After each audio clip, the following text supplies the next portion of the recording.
Bismillah, alhamdulillah, wassalatu wassalamu ala rasulillah, wa alihi wa sahbihi wa man wala. I gather that you are from several walks of life, and I'm going to keep this semi or non-academic. And probably that's indispensable in that these three categories are ones that academics can't agree on anyway. Britishness, Muslimness, identity. What on earth do we get if we throw these three controversial concepts together? Britishness is a category that is regularly invoked nowadays, traditionally by the far right, but increasingly somehow percolating towards the middle and even the left of the spectrum. So David Blunkett, I suppose, is an interesting example of somebody who, at least notionally on the left, is very concerned to ensure that ethnic minority communities at least have some means of accession to some necessarily vaguely defined Britishness. And in some European countries, consequences of recent political events involving Muslims have involved the creation of a series of hurdles established for minorities, tacitly but fairly clearly for Muslim minorities. So that Pim Fortuyn, although assassinated before the Dutch elections a couple of years ago, one of his deputies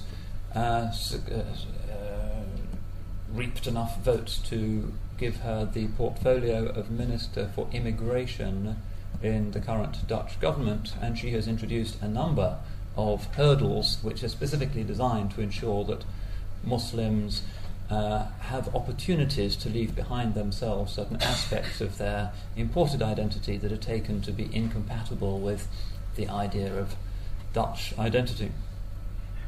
But it's odd that this should be breaking surface now, because it really is countercultural. The whole move, particularly in Europe, over the last 50 years at least, has been away from the over-definition of the national self, partly because of the calamitous consequences in the middle of the 20th century of over-defining Germanness, Frenchness, Belgianness, and a number of other nationalisms that contributed to the worst ethnic meltdown that the world has seen to date.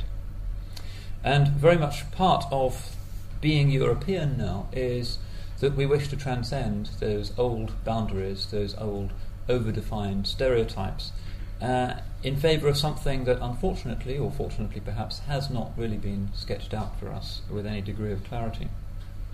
So there's something countercultural about this new move towards ensuring that minorities somehow acquire elements of a native identity, that there be a French Islam, which the French government, de Pasqua in particular, has been very emphatic on. We want a French Islam. We don't want Algerians living in suburbs of Paris. We want a French Islam.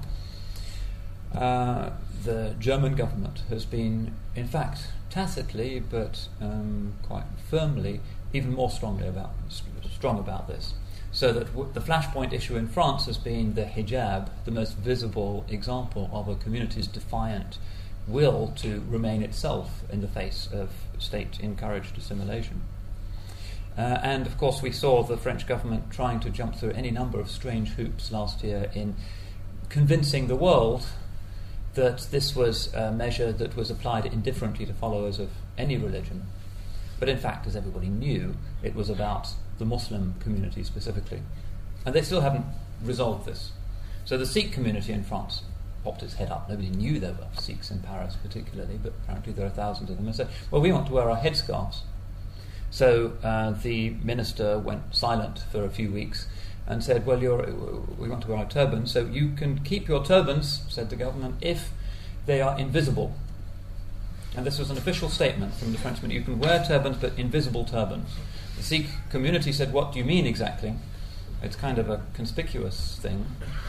And the government went silent for another few weeks and then said it has to be a hairnet. And there is now an officially government-approved pattern for an invisible Sikh hairnet that is supposed to be worn by Sikh boys in French lycées. Similarly, all manner of other communities popped up when they were being forced to conform to a particular view of French identity, such as the Chaldean Christian community, basically Iraqi Christians, who exist in small numbers in French cities, who say it's part of their faith that they go to school with big crosses. That issue remains unresolved. So it's an interesting step backward somehow to an older period when Europeanness and membership of national groups was something much more unambiguous than it is now. And it is significant that it should be Muslims who are triggering this controversy, which I suspect is actually very good for Europe. I think that there are too many unexamined questions being bypassed in the march towards a single European entity, and that it's I think the duty of Europeans to be grateful to the Muslim communities for flagging up these unexamined questions about exactly what you mean by being European, by being French, by having a local identity, a minority identity, a transnational identity. I think the debate has been very, very positive in many ways. The response of the German government, incidentally, in many of the German provinces has been a very different one from the French. The Bavarian government has said, we specifically don't want the hijab. This is targeting Muslims specifically. Other forms of religious identity can be displayed in government schools in Bavaria, but the hijab, no. That may be a more clear-cut way for these European states to go. So I invoke this just to remind us of how vexed a question this is.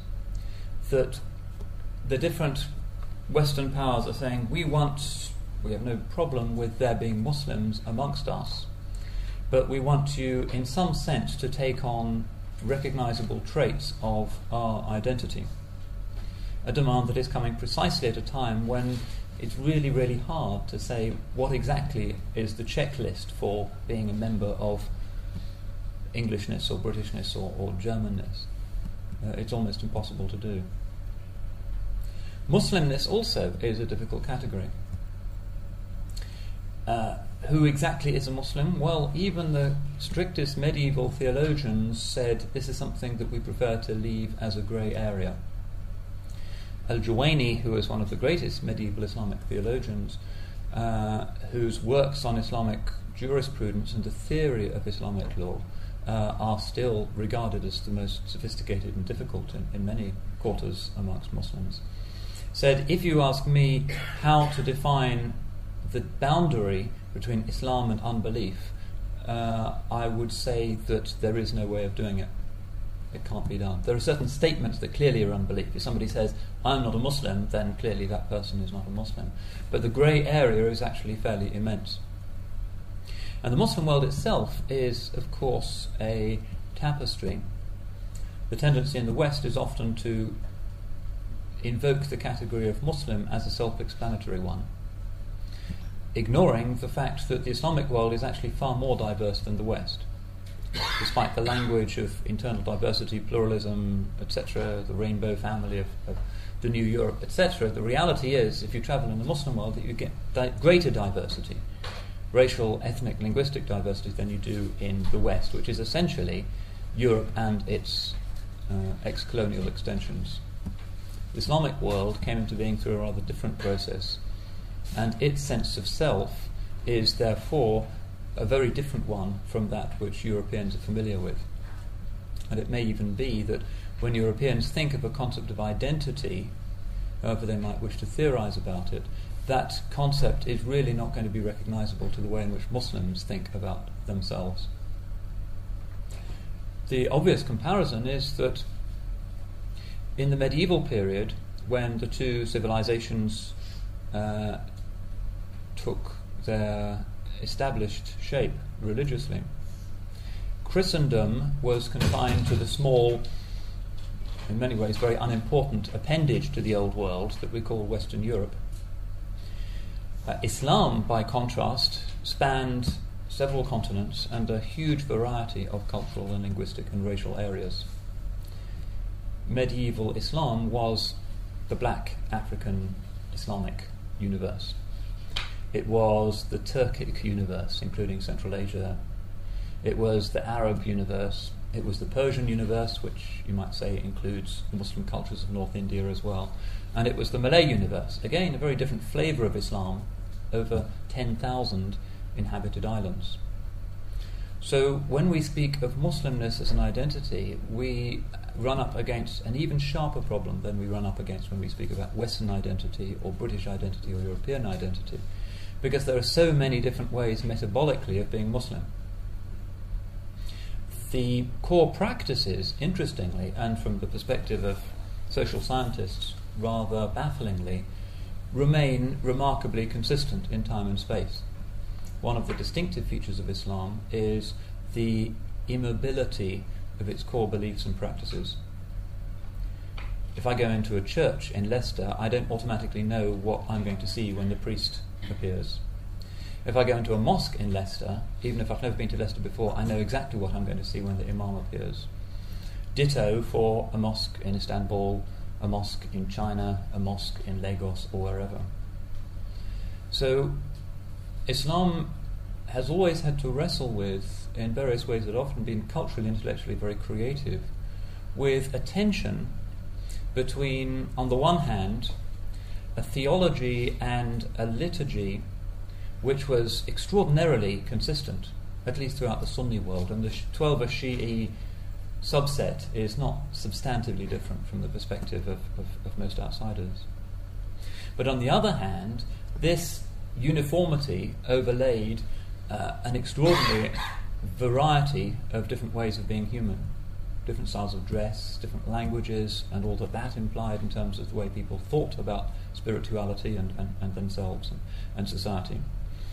And therefore we have, as one of the great energizing principles of Islamic civilization, a creative tension between the universal and the particular. The universal relating to the transcendent, the theology of the one unknowable, transcendent God, the God of Tanzih, and the laws that God has unveiled, at their core being forms of worship, fasting, pilgrimage, etc., extraordinarily immutable, and really defining the Islamic world. There's no other definition. And on the other hand, a luxuriant tapestry of exuberant particularisms. And one of the most striking, and again to social scientists, puzzling consequence of Islamization has always been that despite this totalizing religious vision, a new way of life, a new way of understanding heaven and earth, a new passion for God that was unleashed by the Quranic detonation, the lands over which the detonation was spread did not experience a homogenization of their culture, nor did they experience anywhere, as far as I can see, an impoverishment of the indigenous. Instead, what they experienced was a kind of catalytic prompt that triggered a new kind of civilization that was authentically theirs, but nonetheless was recognizably, from the point of view of the ulama, the scholars, the guardians of the transcendent framework of immutable Islam, acceptable. The earliest example of this was Persia, heir to a great ancient Zoroastrian, Mazdian civilization, whose social organization very focused on hereditary aristocracy and its way of looking at God were really incompatible with the egalitarian, puritanical, law-based vision of the new Semitic revelation. When it was touched by the hand of Islam, somehow produced very quickly an extraordinary efflorescence of new culture that was not Arab particularly, was recognizably Persian. The Persian language experienced its greatest period of florescence after the Arab conquest, not before. In fact, it's given world literature some of its most abiding monuments. Hafiz, Sa'di, Rumi, Sana'i, Attar, and many others.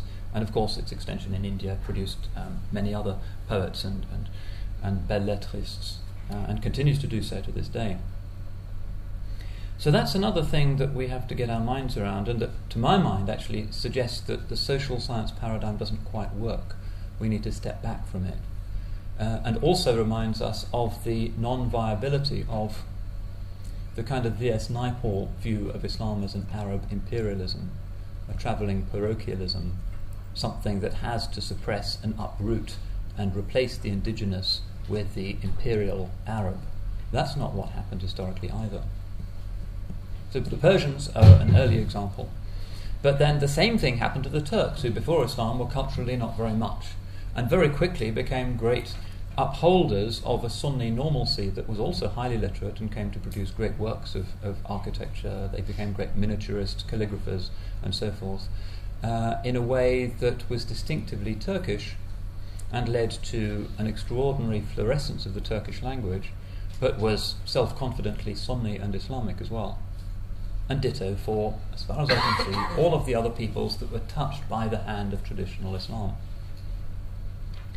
So this is something we have to try and get our minds around when we think about Muslim identity. Does it mean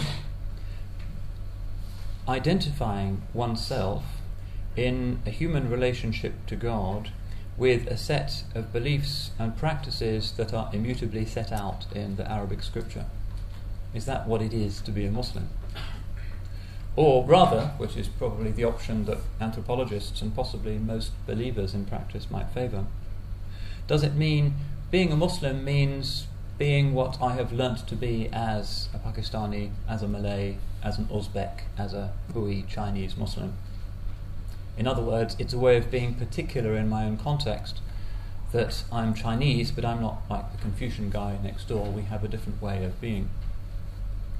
Which of those is the right one? Well, perhaps one way of getting into this actually quite difficult conundrum, and I don't see that there is an immediate parallel for this tension that Islam classically worked with in other great sacred civilizations, would be to say that this tension between the universal and the particular is a kind of earthly working out of a fertile tension that is there in the paradoxes that the Quran itself deploys in speaking about the ultimately indescribable divine reality. That the God of the Quran is a God who says of himself, "Laysa kamithlihi shay," nothing resembles him.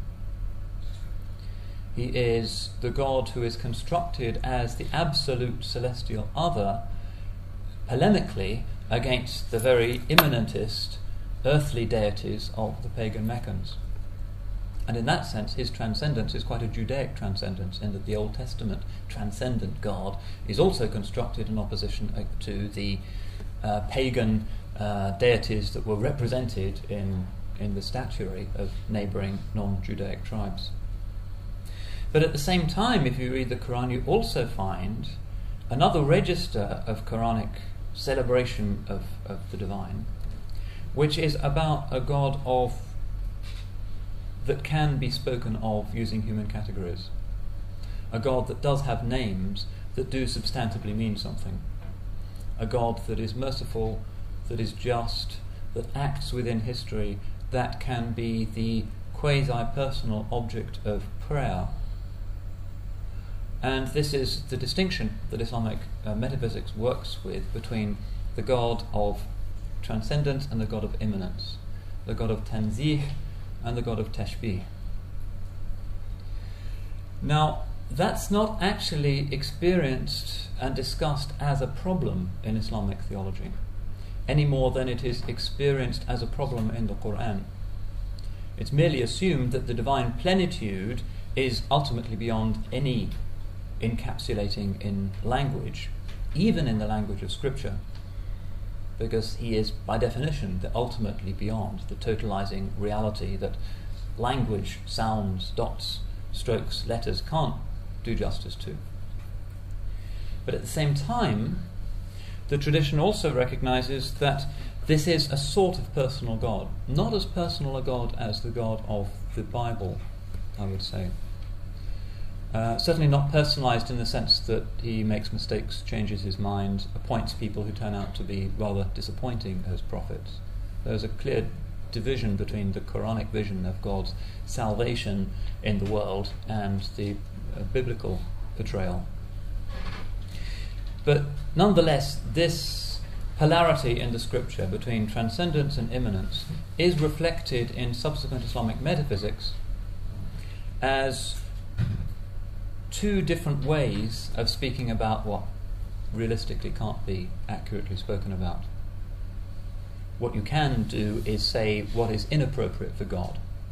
You can say what he can't possibly be, and you can say what he could possibly be, and you can say, on the basis of that, what he must necessarily be. And hence you get one of the great bifurcations in Islamic intellectual history, which is between kalam, which is formal, scholastic, dialectical theology, often importing intellectual tools from the Greek heritage, particularly the Aristotelian syllogism comes in very early into Islamic theology and also into Orthodox Islamic law. And that is a discussion of the God of transcendence. It uses a via negativa, a negative theology. How do we know that God knows things? Because we know, by our definition of God, that he cannot be ignorant, therefore he must be alim, he must know things, he must be knowing, he must be all-knowing, and so on. But coexisting with that, in another of these interesting symbiotic, tense sometimes, relationships, was a way for Muslims to speak about the immanent God, the God of tashbih, the God who, as the Quran says, is nearer to man min hablil warid than his own jugular vein, the one who is al-qarib, the near, the God that can be prayed to, the God that can be loved, the God that is another person, however metaphorically, in the relationship between beings. And that way of speaking about the divine is the area which very crudely might be described as the mystical.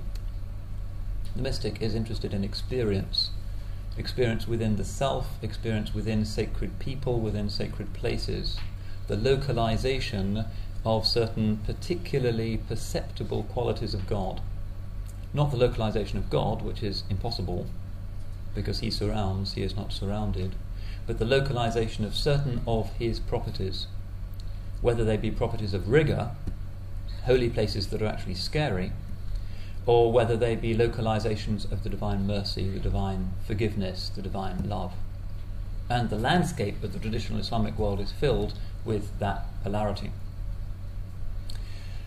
So the former discourse, the discourse about the God of transcendence, was the formal area of the theologians, often a rather dry, dusty, mathematical kind of exercise, but one that became very brilliant and that also fed into medieval European thought. And the other being really very different, passionate, experiential, allusive, poetic. The style of the former was always prose, the style of the latter was very frequently poetry. Why do I bring this up? Well, because I think it might give us a way into explaining this interesting tension between the universal and the particular that we see throughout Islamic history. It's one of the most recurrent constants of the way Muslims are in the various situations in which they find themselves. What if we were to say that the unchangeable, immutable teachings that are derived from the original Arabian moment are to do with the Muslim experience of the transcendent, and that the various particularisms of Muslim cultures are to do with the immanent qualities of God as experienced in places and in people? If we were to accept that, then we would say that the kalam is universal and is as valid. Baydawi's textbooks on kalam are taught in Jakarta as they are in Senegal. There's no need for it to be different, and in fact it's not possible. Talk about God's transcendence can't really be locally specific. But the immanent God, the God that is experienced, known in particular kinds of people, evoked in different languages and different poems, well, that varies enormously. And part of the richness of classical Islamic civilization is that different ways of being Muslim, the Malay way, the Uzbek way, the Swahili way, etc., have found their own voice. And it's a proof of the universality of the religion, I think, that happens so quickly and so persuasively. So that Islam is profoundly Swahili It is profoundly Urdu. It is profoundly Turkish, as well as being profoundly Arabic. This is important, I think, in our situation, where we are confronted with a very polemical discourse. Most of the talk about Islam nowadays is defensive or offensive. There's space for a really objective, dispassionate discourse seems to have receded very drastically, and those who are in that space, academics basically, very seldom seem to offer an input into the wider debate, particularly in this country where it simply doesn't seem to be customary for experts in Islamic studies in universities to appear on television or the newspapers or wherever, and other people appoint themselves instantaneously as Islam experts instead. So it's a polemical space that we're looking at, and the polemic takes several forms. One of them, arguably the most interesting, is the polemic of somebody like Pim Fortuyn, somebody like Nick Griffin, somebody like, I suspect, Daniel Pipes and some figures in the American neoconservative right, somebody like V.S. Naipaul, and really the whole Hindutva movement in India, who say Islam is not what I have just said.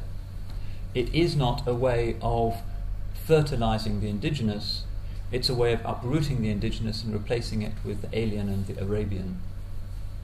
And that's the whole thrust of V.S. Naipaul's recent book, Beyond Belief Amongst the Converted Peoples. You want to understand why places like Pakistan and Bangladesh are so disastrous, he says, well, that's because they're not themselves. Deep down, they really want to be Hindus, but they have been illicitly Arabianized and hence taken away from their true maternal identities. And it's only if they can be reassimilated somehow into Mother India and its essential Hinduness, as he understands it, that they will ever be at peace again.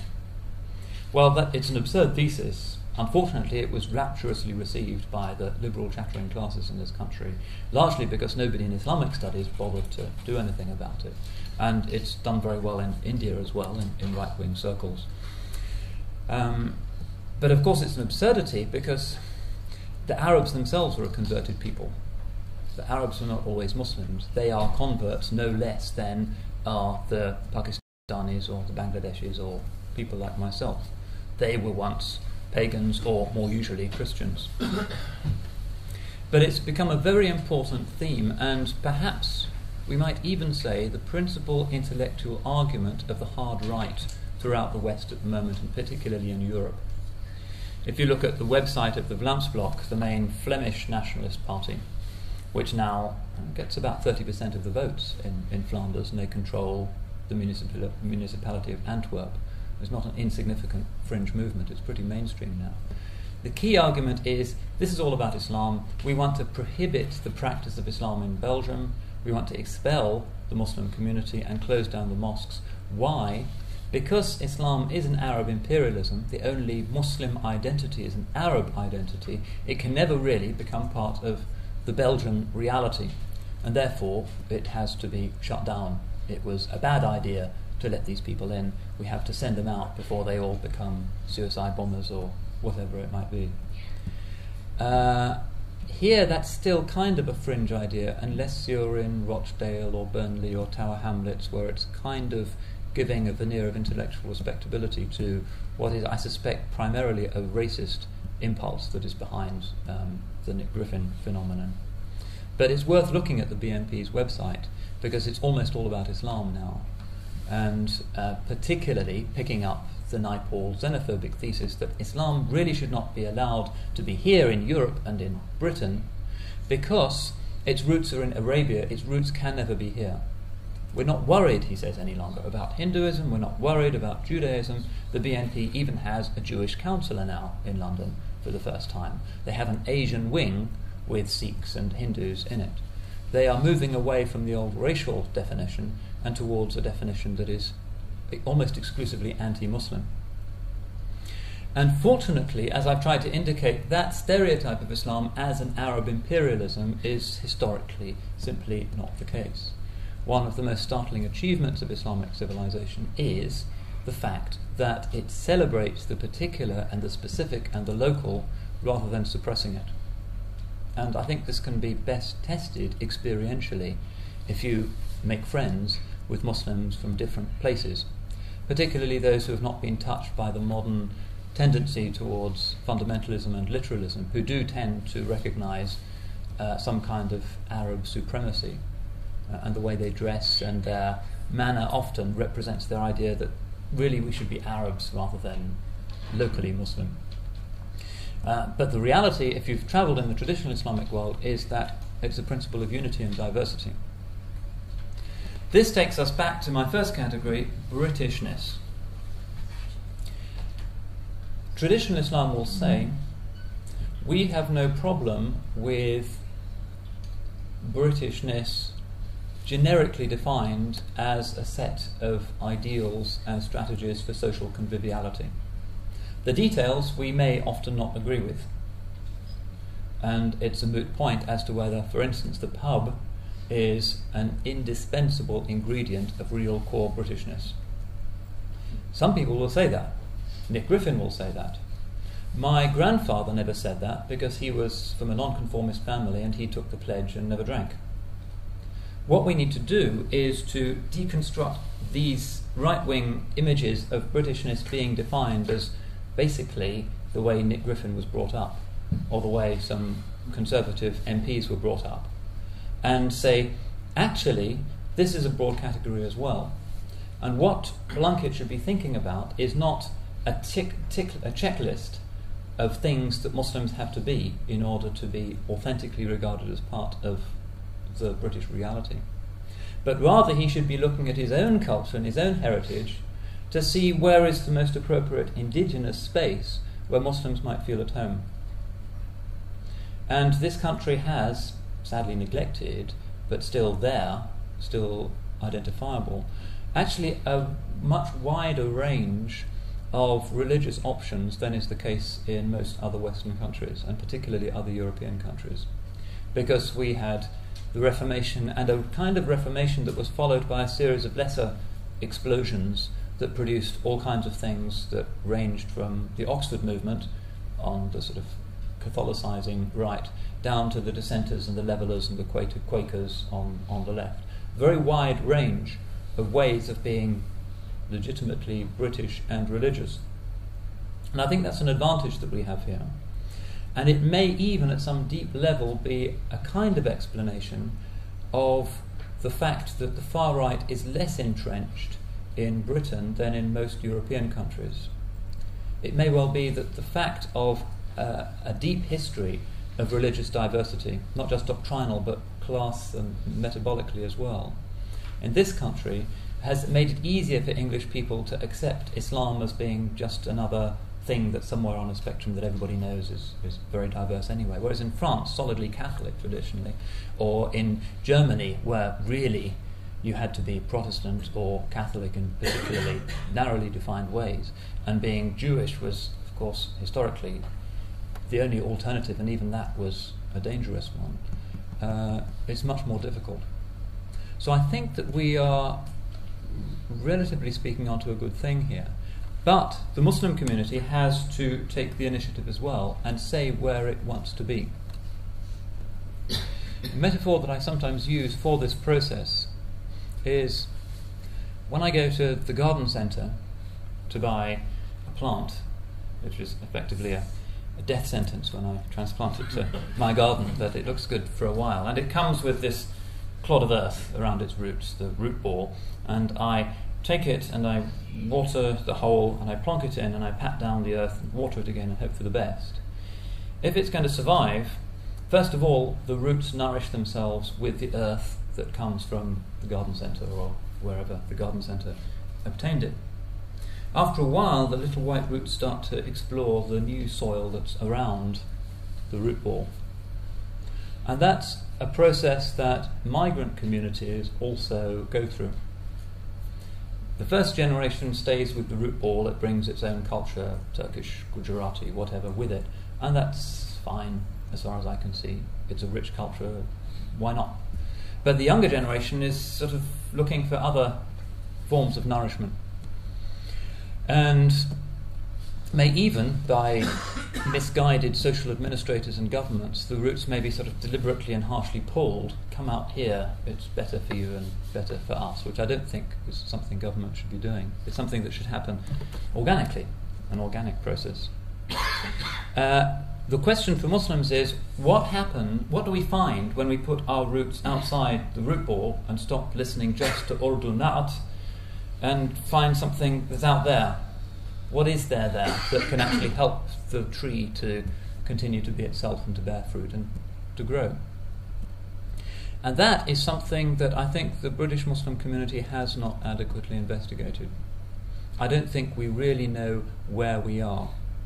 And I think this is a wrong attitude for Muslims, because our community is paradigmatically Abrahamic and therefore about hospitality. One of the most important chapters in all the traditional books on adab from Bukhari onwards is adab al-daif, the adab of the guest. And at the moment I think we should really consider ourselves still as being in that category.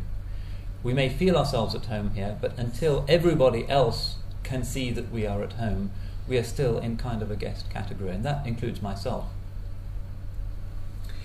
So what we need to do, just as the books on Adab al-Daif says you have to be polite to the host, you have to not complain about his food, you have to not look at the kitchen door hoping for the meal to be served, and metonymically that would mean don't really expect too much and be too demanding of your new context.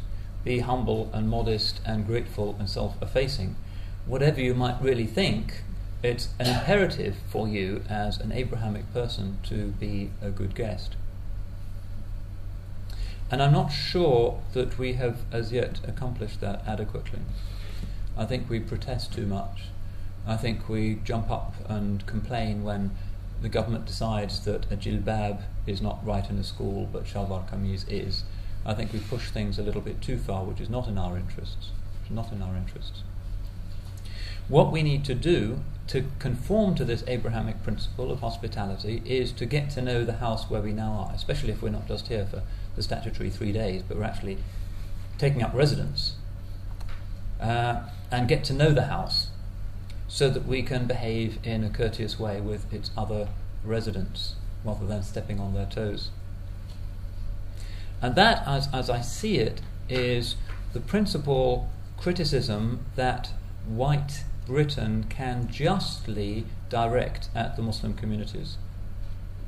That the Muslim communities have not opened their eyes and looked around themselves and seen what are the deeper structures, what are the real flaws and virtues of this vague thing that we call Britishness. There should be institutions in the Muslim community that really try and get down to the deep subsoil of Britishness, of its religious dimensions, its literary dimensions, and its spiritual dimensions, cultural dimensions, to see what is down there, if we go down really deep, that might actually be something that can unite us to the mainstream. And if they have their head screwed on, they might even be able to say, what is there down there that the current very superficial mass culture, the sort of, you might call it the Nortonized Britain, this new thing that people are being invited towards, has actually lost sight of. Could it be a possible contribution of the Muslim leaven in the dough to bring to the surface certain ancient springs that have been concreted over? I'm always interested by a friend of mine who's an American academic who teaches Shakespeare at the American University in Cairo. Americans think that's a hopeless task. But in fact, he says it's a lot easier to teach Shakespeare to young Egyptians than it is to teach it to young Americans. Because the young Egyptians already have the values. They know about honour and revenge and God and magic and all of those things, and the beauty of the language. They respond to it very quickly, whereas in the West that's kind of been lost sight of in favour of palpably more superficial Hollywoodization of mass culture. Now, if that's the case, we can and should be able to bring to the surface these ancient springs that have been lost thanks to the dead hand of modernity. If we look, we will find riches here that should be regarded as part of our heritage, often in a rather oblique way, just as they are in the heritage of the mainstream. The nonconformist chapel in Norwich, where my forefathers used to worship when my grandparents were married, has now been turned into a mosque, as I discovered recently. So I, tongue-in-cheek, but not totally tongue-in-cheek, tell my Norwich relatives I'm the only one who's keeping up the family tradition. And they kind of give me a look. But I'm being kind of serious in that my experience of being British and Muslim is not ultimately at a deep level one of tension, but rather one of rediscovery of certain principles that were really universal and hence British until a generation or two ago, focusing on a belief in God, regular worship, tithes, in our case, not drinking, not gambling, and on the universally accepted list of human virtues, such as generosity, hospitality, telling the truth, decency, all of those old British, Christian, Abrahamic, universal human virtues. My experience, as I worship in the place where my ancestors once worshipped, and pondering the irony of the situation, is that I do feel at home. And I even feel, and I don't think this is a polemical instinct, that I'm more at home than many of the people who are worshipping at the nice Anglican cathedral down the road, because they are so far from the liturgies, the attitudes, the social values of our ancestors. And I think it's important for us to be aware of this. Nothing could be more dangerous for our community and actually remote from our traditions than to say, we're surrounded by a bunch of infidels, they are useless, all they do is guzzle burgers and get drunk every Saturday night and invade our countries and leave them in a mess, and why should we have anything to do with them? They're palpably just a disaster. Some of our young people are being tempted by that point of view. But it's certainly not my experience, and I suspect it's not the experience of most Muslims here, who at least are able to intuit that the deep structures of this country are rooted in values that are universal and hence Islamic as well. And one of the advantages that the Muslim community here has, dare I say it, in comparison with, say, the Hindu community, is that we already overlap massively theologically and ethically and eschatologically and in many other ways. We're still an Abrahamic tradition. Many of the stories that sustained England for 2,000 years also sustain Muslims around the world. We have the same sort of Bible stories, the same sort of ethics, the same theology that was shaped by the interaction between the Semitic and the Hellenistic. We're speaking the same kind of language. So the challenge for us, and I think it's a challenge primarily for the Muslim community, and I really wish David Blunkett would keep his mouth shut on this, frankly, because I think his interventions have been very counterproductive. It's not the role of government to tell ethnic minorities what they should be. It really isn't. It's for government to encourage and celebrate the palpable majority in each of our ethnic minorities that has figured out an interesting, syncretistic, fertile, convivial way of being British and Muslim, or British and Jewish, or British and a number of other possible hyphenations.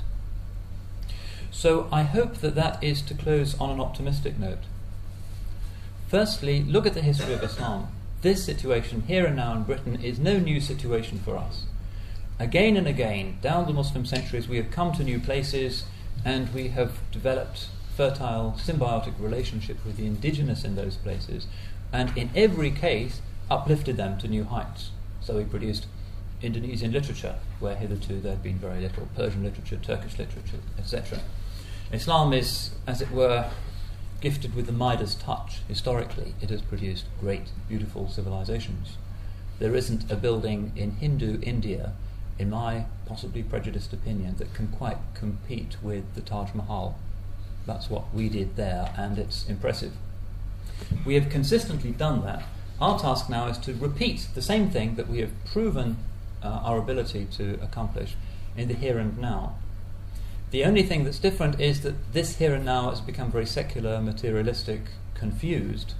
But if we go down a little bit we will find that there are deep structures, ancient springs that we can and should bring to the surface and use as the fertile soil, the compost into which the new generation can put its roots down, so that we act as a way of bridging the missing secular generations, the loss of purpose that this country has experienced as a result of the loss of conviction about God and the ultimate human destination. I think it should be the Muslim responsibility here to awaken the English to what the English traditionally were, rather than to present ourselves as being some irreconcilable alien Martian colony, which is how we are sometimes perceived, and woe betide any community whose perception of itself coincides at all with the perception of itself by its right-wing xenophobic enemies, because that leads to Pim Fortuyn,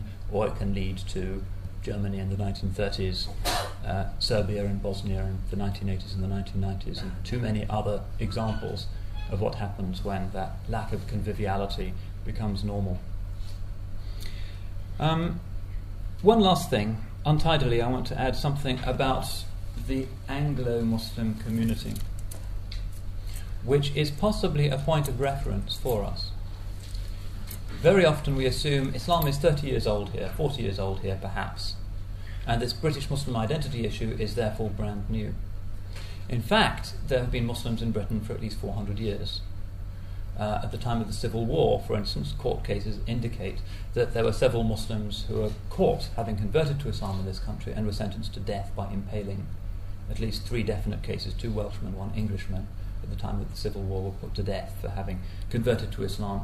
Archbishop Laud instituted a kind of English Inquisition based on the Spanish Inquisition, whose sole purpose was to tease out the true religious beliefs of people who had been as mariners in Muslim countries and were suspected to have been contaminated with Islam on their return.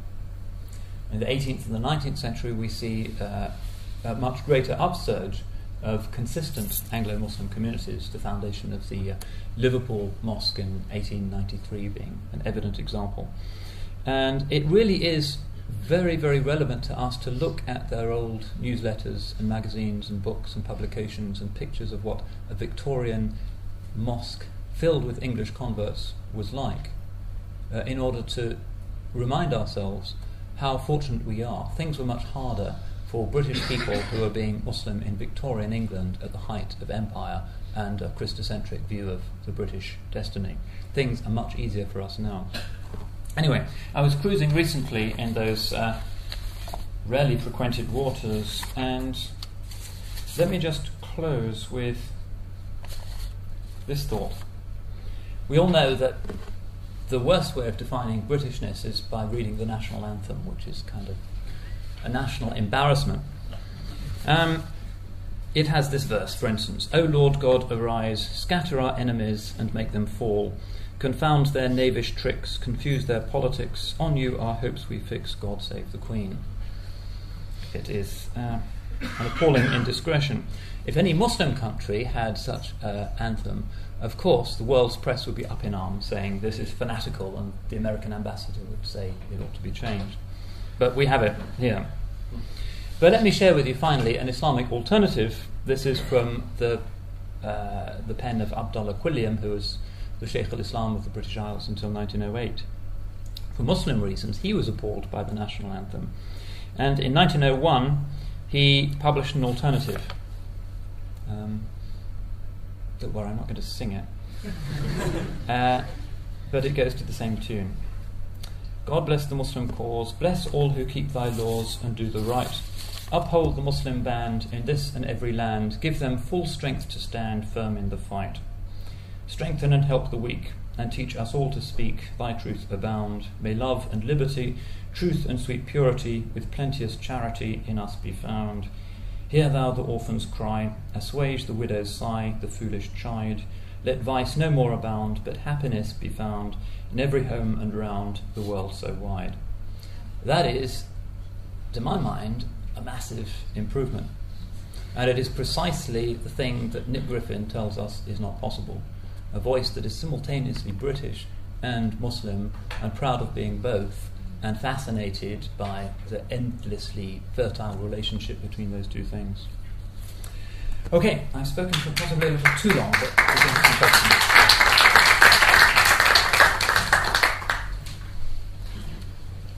Can I just say, Jazakallah khair, thank you very much, and may God reward you for that excellent talk. I've got the imagery of you going to the garden centre and getting the compass and planting your garden, and I don't think I would forget that. There is the opportunity now for anybody in the audience who has any questions from anything that's been said relevant to British Muslim identity. If you could please forward your questions to Sheikh Murad. We've got a small congregation, so I'm sure we can do this verbally. I think you were fractionally first, and then the sister. You talk about the different approaches you see sometimes when you go to the Muslim world, one of kalam and one of spirituality is sort of somewhat. I find that whenever we're talking to sort of non-Muslims in England, there's almost a spiritual vacuum, really, of something they're looking for something, they're searching for something. So do you think of those two approaches, the one that's more applicable in the modern context is really one of spirituality or one of kalam? Islam has to have its formal defence and articulation of its doctrines. We can't dispense with that, and we always need in every community people who do that. But in terms of dawah, historically, the more useful voice has been the voice of the Sufis and the tariqah people. That's how the ancestors of most of you probably came to Islam. That's tried and tested in our history. And as somebody who regularly sort of gets a new batch of students every year, I sort of put them in test tubes and put little mixtures of different possibilities on them just to see how they turn out. I would say that consistently the thing that appeals to them most about Islam and its civilization is the literature and the practice of traditional Islamic spirituality. That's what grabs them. They certainly respect kalam, but kalam is not ultimately designed for the persuasion of unbelievers. The purpose of kalam is to defend orthodoxy against internal error. Whereas Sufism is a universal language that appeals, as the Quran itself does, to the human instinctual response to the transcendent when confronted by the beauties of nature, the mysteries of human relationships, and the rest. So that's the way the community should be moving if it's interested in da'wah, which it has to be, because that's an eternal obligation. And it's, I think, one of the wrong turns that many Muslim communities have made recently, that they tend to focus very much on issues of the politics of the Muslim world or of the Muslim communities here, or on issues of fiqh, to the exclusion of what Muslims historically used to be most interested in, particularly when they were explaining themselves to neighbours, which is the universal truths of spirituality. So unfortunately we've hid that light under a very heavy bushel, partly because we're so freaked out about what's happening in Iraq and elsewhere that we don't have time ourselves to be terribly spiritual, I think. Politics has become a heavy veil. So, but yeah, I'm sympathetic to what you're saying. The lady on the right. Welcome, sit down. I was going to ask a similar thing, really, but practical examples about what the community can actually do. I mean, what should we do? Doing anything. So what can we be doing? What practical examples? Well, I think that there's no one rule for that. It depends on the mood of your local mosque, your local community. Some things are possible in some places and not in others. If you look at the website of the Liverpool Public Records Office, you will see photographs of the Liverpool Mosque in the 1890s. And if you look very carefully, there's the mihrab and a crescent and all the right things. In the corner there's an organ. And it's definitely an organ. And what they would do on Sunday mornings would be to invite in local people to sing hymns of a kind of generically monotheistic kind, and then they would feed them, and out of every 100, 1 or 2 would want to know more, and that's how most of their converts came. That's an innovative way of doing things, and I'm not sure that every mosque in Leicester would immediately want to have a huge organ installed. These things have to happen gradually. But it's an example of what a community that actually was under nobody's authority but its own, it was the only mosque in England at the moment, was able to do in terms of da'wah. we need, I think, largely to move outside the established structures if dawah is the concern, and to produce an alternative structure. So in Cambridge, the mosque seemed to be rather cautious and stately in its pace of change. So, do you actually think it's wrong for us to speak out about the evil that we're seeing manifesting in the society? You're talking about the roots that used to be there, the Englishness, the Britishness that used to be brought, and we know that it's filled up and piled up with evil and suchness all everywhere. So should we, as Muslims, should we be speaking out and saying... Yes, but constructively. The best way of defeating vice is to make virtue look much more interesting, which inherently it is. It's no good going on about zina is haram, blah, blah, blah. That doesn't have so much of an effect on people's behaviour than if they can see a hugely successful marriage as an alternative to their current clubbing lifestyle. So what I'm talking about in terms of developing a British Muslim set of roots is, I think, not about saying the West is decadent, because really many people here know that already on some level. They won't use the word, but they won't admit it, and because they can't see an alternative, and nobody likes to be dark and pessimistic. Particularly if an ethnic minority is saying that, because then it becomes a kind of them and us sort of challenge, and we shouldn't be saying that.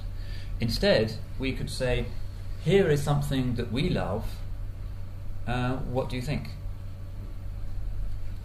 And never mind complaining about the bar and the internet gambling and the other things that people are doing. Truth is always worth following, and if we expose it to people in its full glory, most human souls will immediately be magnetized by it. But if we don't talk much about the truth, but denounce falsehood all the time, then we end up being just very negative. And there's too much negativity in our communities, too much complaining, too much infighting, too much darkness. Instead, we need to celebrate the joy of having the truth accessible, and the beauty of the truth, which is always persuasive, if we hold it up. If we learn to sing again, as Muslims always did. The Chishtis in India, who charmed the Hindus into conversion because they sang so beautifully about the Holy Prophet ﷺ. Are we doing that here? Or are we standing in Trafalgar Square shouting jihad, jihad? Which is going to succeed more in the world? Which is more authentically religious? Yeah.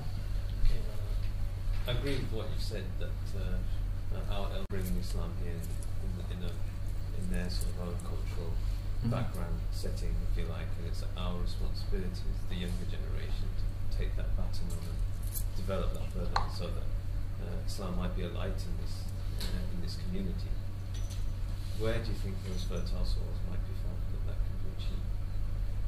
Well, you need to look at the country's literature, and particularly in the upbringing of children, when literature, especially poetry, can really somehow percolate very deep into their souls, expose them to things that are not necessarily by Muslims but are beautiful and true. So, for instance, with my children, I don't have a television in the house. I have a DVD player on the computer, and I say they can watch anything they like as long as it's Shakespeare. So if they're really difficult, I say you can watch Shakespeare, and say, yes, Dad, and they can put on Twelfth Night or something. And it percolates, and those are eternal values of honour and truth and chastity and fidelity and heroism and the warrior ethic. And so Shakespeare is a good way of Islamizing them, without them feeling that, oh, Dad is just forcing religion down our throat again, which is a very difficult, dangerous mentality for children to have. This country is full of people running off licenses who are Hafiz of Quran. If you go to West London, into the off licenses of Moroccans who memorise the Quran. That's because it's been imposed on them with such rigidity that human nature is to throw it off, particularly the nature of the teenager. Traditional societies could deal with that because there weren't obvious alternatives one could run away to. Now the whole world is the alternative. The entertainment culture is everywhere. And I really don't think that the traditional virtue of Amr bil Ma'ruf, commending virtue, is accomplished by forcing people into good practice. I think they have to be invited. I think we don't have the stick any longer, we only have the carrot. And that carrot can take as many forms as it takes, and if it means Shakespeare or getting them to memorise John Donne and English poets who use the language beautifully and enable the soul to be penetrated and percolated, that's fine. Much easier than getting them to learn Arabic or Urdu and then to try and experience the subtlety of poetry in those languages, because we don't have time, the kids don't have the energy, and the level required is simply too high. It has to be in English. Yeah. I think this gentleman is first. So speaking as a minority Christian here, I'm just interested in your response to this question from the sister. If we look at, and I used to work in India, if we look at the Christian mission in India, in the early years, in the early times, it really went out to rescue Hindus from darkness, and it spent its time condemning them for idol worship, for all kinds of things which were unproven actually. In terms of the scriptures, they didn't read them, they just condemned them, and it had very little effect. But there's a book written about the 19th century conversion of Christian missionaries to preach three things: justice, courtesy, and love. Justice, courtesy, and love. And two things happened. One, a church was built up which has had a proud history, though it's a minority. But the second thing is, actually it led to a Hindu revival around those three words, and Gandhi was deeply influenced by this. Now, one of my hopes from British Islam as a Christian priest here is maybe you may convert some people, and good luck to you if it's not our own members. but I mean, more allies that we have in terms of our spiritual leadership, the better. And I think very few practicing Christians, if they are converted, they're not really. We haven't really nurtured them anyway. But I think Muslims can help us in terms of our difficult job in this society to stand for Christian spiritual values, Abrahamic values, which we share together. And I was very interested. I had to preach in Highfields, where there were about 15, 18 mosques in one of those churches there, and I asked a Muslim leader, what should I preach on tomorrow? And he said, tell that congregation to be better Christians. Be better Christians. And I think that's something that Islam can give to us. Yeah. I appreciate that. Yeah. The Quran is very positive about Christians, which is interesting for a founding moment of world religion, that it has this sort of affirmation within it. And one of the interesting aspects of our situation globally, I suspect, is that we are no longer meaningfully each other's enemies the way we once really were. We have our backs up against the same wall, and we're confronting the Pentagon, Hollywood, the multinationals, the whole materialist thing. And we ought to learn to benefit from each other's strength rather than celebrate each other's misfortunes. I think one of my high points of my time in 4 years in Leicester was to go to the demonstration in London with people from this university about Iraq. Coach a load of people, 3 Christian priests and 50 Muslims, and to feel that we're equally angry about this. Well, I was last year at the high point of the war against Iraq in Qatar with Rowan Williams, Secretary of Canterbury, and some others, and because of, and this was the day Baghdad was taken, he was not in a position to comment on it directly then, but the mere fact of his presence was reported in Al Jazeera and the other Qatari media. It had an enormously healing effect. That the Arab sense of the West is crusading against us was very substantially deflated by the fact that this eminent churchman was actually taking the side of the victims, and it's an immensely healing effect. It's very benign. But we need to learn about each other a lot more before we can do that. And I think especially the Muslim community. There's a strong tradition in Christian scholarship of studying Islam. Modern Islam doesn't really return the compliment by really producing people who learn New Testament Greek, who can read Augustine and get to the depths and the richnesses of the Christian heritage, and we can only benefit by doing that.